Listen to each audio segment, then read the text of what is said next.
Vous écoutez la radio officielle des années 80, bienvenue sur madein80.fr avec les plus grands artistes qui ont marqué cette décennie. Aujourd'hui, j'ai le plaisir de recevoir un artiste qui a marqué les années 80 avec un titre classé dans les 10 premières places du top 50 en 1985. C'est Noé Wheeler. Bonjour Noé. Bonjour à tous les auditeurs. Un peu plus de 30 ans après le tube « Toi, femme publique », pouvez-vous nous raconter l'histoire de ce titre ? C'est très simple. À cette époque-là, j'avais une galerie et un hôtel-restaurant-bar à Deauville. Et le soir, je prenais ma guitare et je chantais des compositions que j'avais fait dans la journée, au bord de la mer ou quelque part. Et un soir, il y avait un ami qui s'appelle Georges Grubenfeld, qui avait un très très beau studio à Paris d'enregistrement. Et il s'est levé et il m'a dit « Noé, tu viens à Paris parce que actuellement il y a tous les instruments de Stevie Wonder qui me payent mon studio. Il ne vient pas pour l'instant, il vient très rarement. Donc si tu veux profiter de tout le matériel, je veux que tu enregistres ce titre. » Je dis « écoute, pourquoi pas puisque le studio il nous l'offrait. » Donc je me suis retrouvé au studio Marcadet, voilà, on a fait tourner les bobines. J'ai pris un copain qui a fait des synthés, Michel Deveau. Moi, j'ai fait batterie, guitare et vocal, évidemment. Et j'ai donc enregistré ce titre. Et quand on a fait le mixage, on s'est aperçu que c'était quand même assez dansant. Et on l'a présenté à une maison de disques, un label indépendant chez Sony, qui l'a très bien accueilli. Ils ont fait ce qu'on appelle la promotion à l'époque. Et j'avoue que les discothèques l'ont joué énormément. Et ensuite, j'étais sur les routes de France pour faire les galas. Parfait. Et défendre ce titre que j'affectionnais, qui était un sujet un peu universel. Une question que se posent plusieurs auditeurs de madein80.fr. Chantez-vous toujours ? Non, je chante pas. Je fais un peu de musique quand j'ai envie. Je prends ma guitare et je déchiffre des partitions de tous les grands standards de ce monde. Il y a des mélodies merveilleuses, des choses extraordinaires. Alors je les fredonne, je les chante, mais je ne cherche pas de public et je ne fais plus le métier. J'ai changé de métier. Je travaille dans l'art, à nouveau, et toujours, mais plutôt l'art pictoral, c'est-à-dire je m'occupe de tableaux.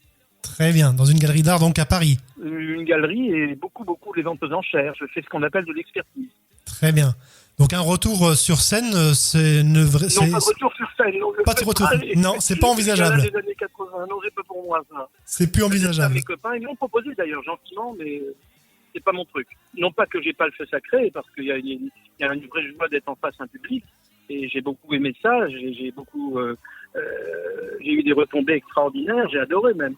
Mais il y a un temps pour tout. Très bien. Voilà. Question de Christian de Niort, auditeur de madein80.fr. Quel est votre plus beau souvenir de cette année 85 ou de ces années 80 ? J'en ai eu plusieurs. J'en ai eu vraiment plusieurs très beaux souvenirs. J'ai eu une fois un rendez-vous assez étrange avec un journaliste dans un bar d'un quartier où il y avait des filles de joie. Et oui. Ils n'arrêtaient pas de passer mon titre dans le jukebox. Et il y a une fille de joie qui est venue en me disant « Mais comment vous avez pu écrire une chose d'un monde que vous ne connaissez pas ?» Et c'est vrai, je ne connaissais pas du tout ce monde. Je lui ai dit « Écoutez, c'est d'inspiration, c'est d'imaginaire, hein, voilà. » Elle me dit « C'est exactement ça. » Et elle en pleurait. Donc j'ai aimé cette rencontre grâce à un journaliste du Parisien qui avait fait un petit article sur moi et qui m'avait convoqué dans cet endroit parce qu'il avait écouté constamment le jukebox et jouer mon truc, quoi. Très bien. Bon, j'en ai d'autres, hein. La tournée d'Europe 1, pardon de parler d'un concurrent, c'est impressionnant parce qu'il y avait entre 15 et 20 000 personnes.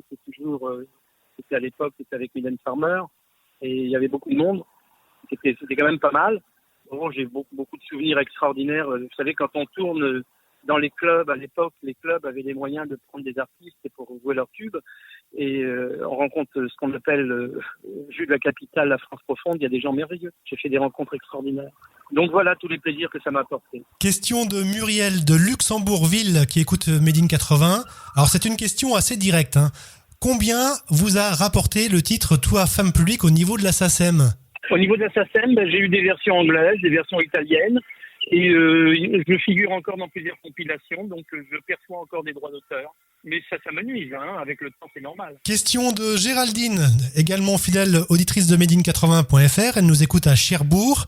et nous demande si vous seriez encore capable de pousser la chansonnette de Toi Femme Publique aujourd'hui en direct. Bah bien entendu, j'ai pas changé ma voix de 100%, j'ai rien changé. Un petit extrait, le refrain, c'est possible ? Oh, mais je suis pas certain du tout de me souvenir des paroles. Hein. Mais le refrain, bien évidemment, mais je vais pas me mettre à chanter a cappella avec un téléphone portable dans une voiture. Non, d'accord. Ça va décevoir votre auditrice. Rassurez-la, je peux encore le faire, bien évidemment. Merci Noé, merci à vous d'avoir répondu à nos questions. Et tout de suite sur Made in 80, on écoute votre tube en 1985, Toi, Femme Publique. Et au revoir. Au revoir. Made in 80, la radio plein de tubes des années 80.